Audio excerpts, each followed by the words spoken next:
여러분 안녕하십니까? 글로벌 실물 경제 최전선에서 20년간 뒹굴며 차가운 데이터와 뜨거운 현장의 공급망을 추적해온 전략가이자 개인 투자자입니다. 퇴근길에 혹은 짬을 내서 이 해설을 듣고 계신 분들 많으시죠? 최근 시장 분위기 보면서 반도체 사이클 벌써 피크아웃 찍고 끝난 거 아니야? 하고 불안해하시는 분들 꽤 많으실 겁니다. 하지만 오늘 우리가 함께 뜯어볼 최신 기관 리포트와 실시간 데이터들은 그 얄팍한 불안감을 완전히 깨부수는 아주 흥미롭고 묵직한 통찰을 제시합니다. 뻔하고 지루한 소리는 다 빼겠습니다. 여러분의 계좌에 직접적으로 영향을 미칠 핵심 데이터와 그 이면의 맥락만 날카롭게 짚어드릴 테니까요. 귀 쫑긋 세우고 따라오시길 바랍니다. 준비되셨으면 바로 들어가 보겠습니다. 본 해설에서 다루는 내용은 특정 종목에 대한 투자 권유가 아니며 모든 투자 결정과 책임은 투자자 본인에게 있습니다. 과거 실적은 미래 수익을 보장하지 않습니다. 자, 딱딱한 컴플라이언스 이야기는 여기까지 하고요. 진짜 현장 이야기로 들어가 보죠. 이번 주 한국은행 금리 결정 뉴스 다들 보셨습니까? 금리와 환율이 얽히고 설키면서 코스피 변동성이 아주 장난이 아니었죠. 외국인 수급이 하루가 다르게 출렁이는 이런 타이밍에 많은 초보 투자자분들이 겁을 먹고 물량을 던집니다. 하지만 진짜 베테랑 분석가들은 지금의 시장 체제를 단순한 단기 조정장으로 보지 않습니다. 오히려 새로운 질서로 넘어가는 거대한 구조적 과도기로 진단하고 있죠. 도대체 왜 그렇게 확신하는지 지금부터 증명된 데이터를 통해 하나하나 추적해 보겠습니다. 우리가 보통 반도체 투자한다고 할 때 머릿속에 박혀있는 과거의 메모리 사이클을 한번 떠올려 볼까요? 보통 1년 반에서 길어야 2년 주기로 돌아갔습니다. 주인공은 스마트폰과 PC였죠. 소비자들이 새 핸드폰을 사고 지갑을 열면 호황이 오고 지갑을 닫으면 귀신같이 불황이 오는 아주 단순한 구조였습니다. 마치 동네 식당이 매일매일 지나가는 손님 수에 목숨을 거는 것과 같았죠. 하지만요, 지금 펼쳐지고 있는 새로운 구조를 들여다보면 이야기가 진짜 완전히 다릅니다. 지금은 막대한 국가적, 기업적 자본이 투입되는 데이터 센터, 인프라 중심의 구조적인 AI 슈퍼사이클입니다. 소비재 중심의 얄팍한 사이클에서 거대한 고속도로와 항만을 까는 인프라 사이클로 산업의 체질 자체가 180도 바뀌어버린 겁니다. 이걸 먼저 머릿속에 확실히 세팅하셔야 합니다. 요즘 경제뉴스 헤드라인 보면 이런 기사들 쏟아지잖아요? 올해 PC, 스마트폰 출하량 전년 대비 10% 감소, 반도체 겨울 다시 오나? 이런 거 보면 당연히 가슴이 철렁하죠. 하지만 여기서 우리 같은 실전 투자자들은 데이터의 이면, 그 진짜 그림자를 봐야 합니다. 저 수치가 과연 진짜로 소비자의 수요가 파괴되어서 나온 걸까요? 아닙니다. 핵심은요, 바로 그 잔혹한 공급 할당 경쟁에서 스마트폰과 PC가 밀려났다는 데 있습니다. 클라우드를 장악한 구글, 마이크로소프트 같은 거대 기술 기업들, 즉 하이퍼스케일러들이 말 그대로 돈을 트럭 단위로 싸들고 와서 AI 서버용 메모리를 싹쓸이해가고 있습니다. 그러다 보니 기존 PC나 스마트폰 제조사들은 돈을 줘도 칩을 배정받지 못해서 기계를 만들고 싶어도 못 만드는 상황인 겁니다. 수요가 죽은 게 아니라 한정된 반도체 공급이 AI 서버라는 거대한 블랙홀로 다 빨려 들어간 결과라는 점. 이게 핵심 중의 핵심입니다. 이 상황을 분석한 깊이 있는 리포트들을 보면 베이즈 업데이트, 즉 베이지안 업데이팅이라는 아주 흥미로운 개념을 끌어옵니다. 복잡한 통계학 공식은 다 버리고 제가 우리 투자자분들 눈높이에 맞춰 직관적으로 설명해 드릴게요. 이건 쉽게 말해서 새로운 증거가 내 눈앞에 나타날 때마다 내 고정관념을 실시간으로 수정해 나가는 생존 기술입니다. 운전할 때 내비게이션 보시죠? 1시간 전에 설정한 경로라도 갑자기 앞에 사고가 나서 길이 막힌다는 실시간 데이터가 들어오면 바로 우회로로 확률을 업데이트 하잖아요. 주식도 똑같습니다. 과거 경험 때문에 2년 지났으니 반도체 사이클 끝났다 라고 생각했더라도 매일같이 쏟아지는 새로운 AI 추론 데이터, 빅테크들의 미친 듯한 설비 투자 뉴스가 들어오면 그 업사이클 연장 확률을 계속 상향 조정해야 한다는 겁니다. 낡은 2년 주기 설이라는 지도에 갇혀 있으면 지금 열리고 있는 새로운 고속도로를 절대 탈 수 없습니다. 자, 그럼 뜬구름 접는 소리 말고 실제 데이터를 눈으로 직접 확인해보죠. NH투자증권이나 한국투자증권 같은 주요 증권사들의 최근 리포트를 종합해보면 2026년 예상 데이터에서 아주 기가 막힌 숫자가 나옵니다. 범용 디램 생산을 위해 투입되는 인풋, 즉 웨이퍼 투입 성장률은 무려 26.8%에 달합니다. 공장을 엄청나게 돌린다는 거죠. 그런데 정작 포장까지 끝나서 시장에 나오는 아웃풋 성장률은 고작 16.7%로 추정됩니다. 무려 10.1%포인트라는 제조업에서는 상상하기도 힘든 엄청난 미스매치가 발생합니다. 도대체 중간에서 무슨 일이 벌어진 걸까요? 범인은 바로 HBM입니다. 이 HBM이라는 녀석이 면적을 어마어마하게 잡아먹으면서 기존 일반 디램 생산 라인을 마치 지우개처럼 싹싹 지워버리고 있는 겁니다. 인풋을 아무리 쏟아부어도 아웃풋 공급이 구조적으로 꽉 막혀버렸다는 명백한 증거입니다. 자, 여기서 여러분의 포트폴리오 방향성을 완전히 뒤흔들 수 있는 질문 하나 던져보겠습니다. 최근 오픈AI가 출원한 아주 무시무시한 특허 이야기인데요. 기존 HBM은 물리적인 통신 거리가 6mm라는 한계가 있었습니다. 그런데 오픈AI가 이걸 브릿지 기술로 우회해서 칩렛 하나에 HBM 스택을 무려 20개나 꽂아버리겠다는 구상을 내놓은 겁니다. 여러분, 이게 도대체 무슨 뜻일까요? 그동안 우리가 이 정도면 충분하겠지라고 생각했던 AI의 메모리 수요 천장이 사실은 우리가 상상하던 것보다 아득히 우주 저 너머에 있을 만큼 높다는 뜻입니다. 그렇다면 질문해봐야죠. 현재 시장의 공급망 체계가 과연 이 거대한 미래 수요를 감당할 준비가 되어 있을까요? 절대 아닙니다. 위에서 탑다운으로 거시적인 큰 그림을 그렸으니 이제 우리 베테랑들이 가장 좋아하는 방식, 밑바닥 현장으로 직접 내려가 보겠습니다. 바로 SCM 매핑, 즉 서플라이 체인, 공급망, 해자 매핑입니다. 이거 진짜 중요합니다. 단순히 A회사가 B회사에 부품 납품한대 이런 식으로 단순하게 선 긋는 수준이 아닙니다. AI라는 이 거대한 글로벌 공장에서 도대체 누가 절대 대체 불가능한 요새의 길목을 차지하고 통행료를 받고 있는가를 입체적으로 그려내는 고도의 작업입니다. 우리 같은 개인 투자자들도 이 지도를 볼 줄 알아야 남들보다 한 발 앞서서 큰돈이 흘러가는 진짜 길목에 미리 그물을 칠 수 있습니다. 이 공급망 지도를 쫙 펼쳐놓고 보면 지금 시장에서 아주 재미있고 결정적인 변화가 포착됩니다. AI 산업의 초기, 그러니까 AI의 뇌를 학습시키는 트레이닝 단계에서는 오로지 엔비디아의 GPU와 거기에 꽂히는 HBM만이 유일한 주인공이었습니다. 다들 거기로만 돈이 몰렸죠. 하지만 이제 산업의 축이 어디로 가고 있습니까? 학습된 뇌를 바탕으로 실제 서비스를 돌리고 돈을 버는 추론, 즉 인퍼런스 단계로 폭발적으로 넘어가고 있습니다. 이 추론 단계에서는 여러 작업과 데이터를 효율적으로 조율하는 오케스트라의 지휘자, 바로 CPU의 역할이 막중해집니다. 그러다 보니 자연스럽게 CPU의 영혼의 단짝인 고용량 DDR5 메모리, 그리고 쏟아지는 방대한 데이터를 지연 없이 처리해주는 기업용 대용량 저장치인 ESSD가 새로운 병목을 해결할 구원투수로 급부상하게 되는 겁니다. 판이 바뀌고 있다는 거죠. 방금 말씀드린 이 추론 단계의 핵심을 기술적으로 완벽하게 관통하는 원리가 하나 있습니다. 리포트들에서 자주 언급되는 KV 캐시 스피로버 효과라는 건데요. 말이 좀 어렵죠? 쉽게 폭포수를 상상해보세요. 우리가 챗GPT 같은 AI에게 던지는 질문, 즉 입력하는 문맥의 길이가 길어질수록 AI가 중간에 기억하고 처리해야 할 데이터가 기하급수적으로 폭발합니다. 이 데이터들이 처음에는 제일 비싸고 빠른 HBM이라는 작은 컵에 담깁니다. 그런데 이게 금방 꽉 차서 넘치면 어디로 갈까요? 맞습니다. 바로 그 아래 계층인 범용 D램이라는 큰 그릇으로 폭포수처럼 넘쳐흐릅니다.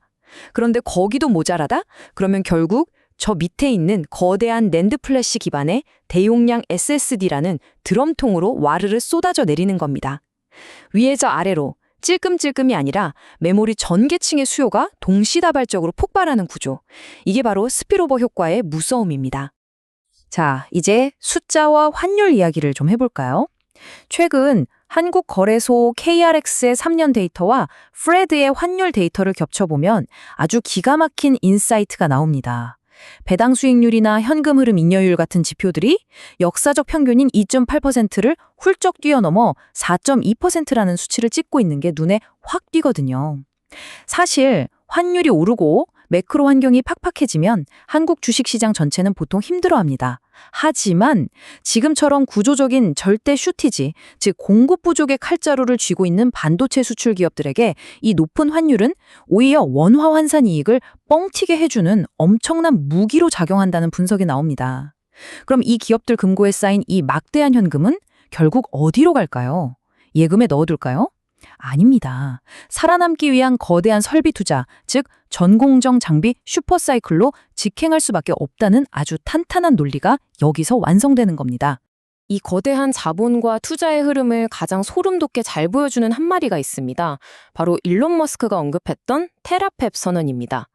미래의 진정한 AI와 휴머노이드 로봇에 제대로 구동하려면 무려 1테라와트 규모의 컴퓨팅 파워가 필요하다는 거죠. 여러분 1테라와트면요. 지금 전 세계에 있는 삼성, TSMC, 마이크론 공장 다 합쳐도 턱없이 정말 어림도 없이 부족한 규모입니다. 기존 파운드리들이 짓는 속도에만 의존했다가는 미래 패권 경쟁에서 져서 죽는다는 걸 빅테크들은 이미 깨달은 겁니다.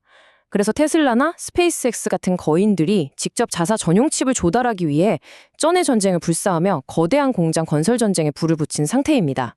심지어 이 피 튀기는 테라펩 생태계 전쟁에 잠자는 사자였던 인텔까지 차세대 14A 노드라는 무기를 들고 본격적으로 합류한다는 소식들이 계속 들려오고 있죠. 자, 여기서 우리 같은 투자자들이 취해야 할 진정한 알파, 즉 핵심 전략은 무엇일까요? 삼성이 이기냐, TSMC가 이기냐, 인텔이 이기냐, 파운드리 맹주가 누가 될지 맞추는 것도 재미있겠지만요. 더 확실한 승률은 다른 곳에 있습니다.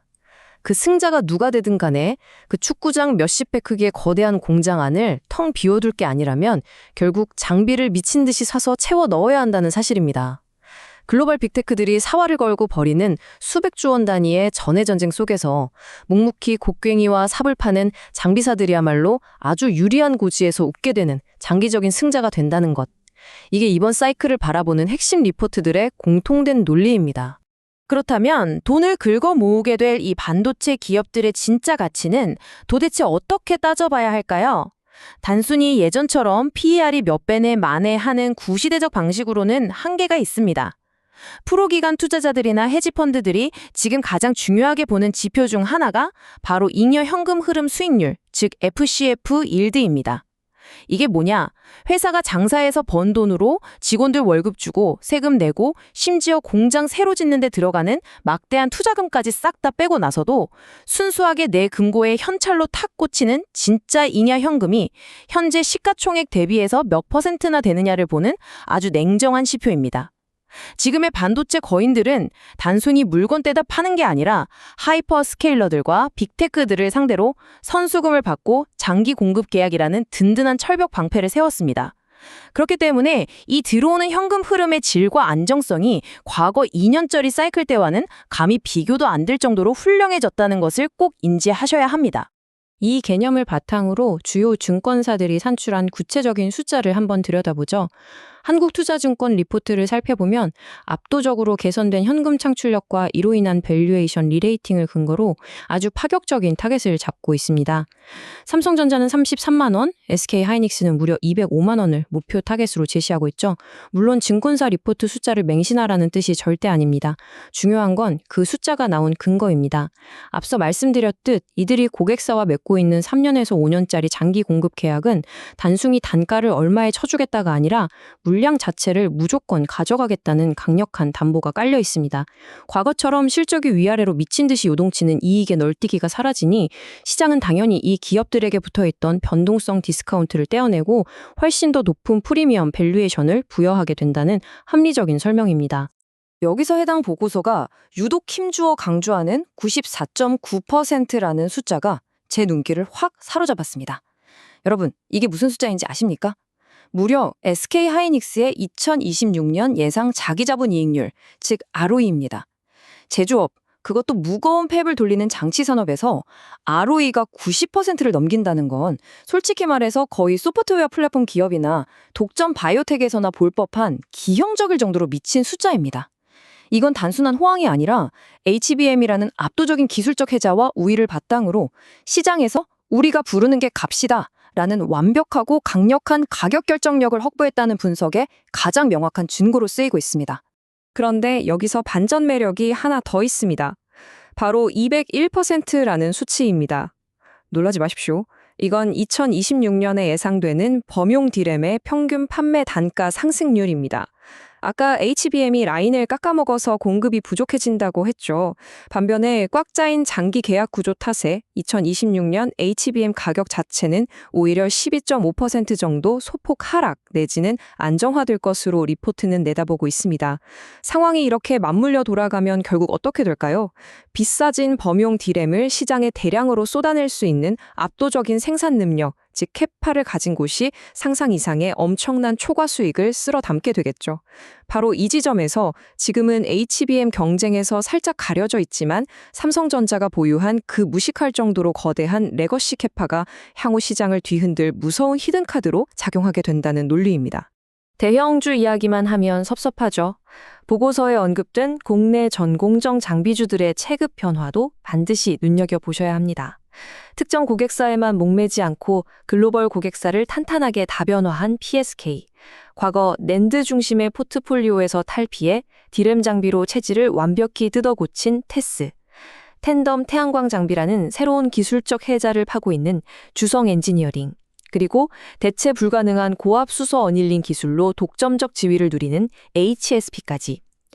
시장은 이제 이들을 단가 후려치기나 당하는 단순한 하청 부품사로 보지 않습니다. 앞서 말씀드린 글로벌 테라팹 생태계를 구축하는 데 없어서는 안 될 핵심 파트너로 그 위상을 완전히 재평가하고 있는 겁니다. 자, 그럼 이론은 알겠고, 그래서 내 계좌는 어떻게 해야 하는데? 라는 질문이 나오실 겁니다. 이런 묵직한 데이터를 바탕으로 베테랑들은 포트폴리오를 어떻게 짤까요? 제가 만약 실전에서 이번 주 변동성 장세를 맞이해서 계좌를 리밸런싱 한다면 이런 리포트들의 조언을 10분 활용할 겁니다. 먼저 범용 D램 가격 폭등의 수혜를 온전히 흡수할 수 있는 맷집 좋은 대형 메모리 주식을 포트폴리오에 든든한 베이스 캠프로 묵직하게 깔아둘 겁니다. 그리고 그 위에서 남는 여유 자금이나 공격적인 자금으로는 향후 2, 3년간 구조적 결핍과 폭발적인 설비 투자가 확정적인 핵심 전공정 장비주들의 비중을 전략적으로 확대해 나가는 겁니다. 시장이 금리나 환율 핑계로 흔들릴 때마다 겁먹고 파는 게 아니라 데이터가 명백하게 증명하고 있는 이 장기적인 방향성에 베팅하는 거죠. 하지만 명심하십시오. 제가 20년 동안 이 바닥에 있으면서 뼈저리게 배운 게 있습니다. 주식시장의 100% 확신이란 건 존재하지 않습니다. 끝까지 살아남으려면 반드시 위험 가치, 즉 FAR, Value at Risk, 하방 시나리오를 철저하게 계산해둬야 합니다. 베이 시나리오는 우리가 방금까지 살펴본 대로 AI 추론 수요가 무난하게 폭발하며 슈퍼사이클이 이어지는 겁니다. 하지만 베어 시나리오, 즉 기업들이 숨을 고르는 투자의 에어포켓, 공백기가 갑자기 찾아올 수도 있습니다. 만약 AI 추론 모델의 발전이 더뎌지거나 수익화가 늦어져서 수요 성장이 6개월 정도 일시정지한다면 내 포트폴리오의 최대 손실액은 얼마까지 열려 있을까?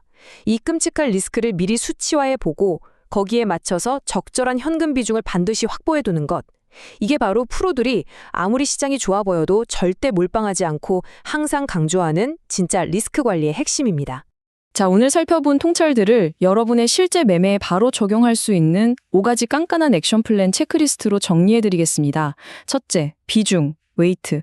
내 전체 자산 중 메모리 대장주와 고위험 고수익 장비주의 밸런스를 몇 대 몇으로 가져갈지 명확히 정하십시오. 둘째, 트리거. 무턱대고 사는 게 아니라 범용 D램 현물가가 의미 있게 반등하거나 특정 장비사의 수주 공시가 뜨는 등 내가 행동을 개시할 명확한 방아쇠 조건을 설정하십시오. 셋째, 타이밍.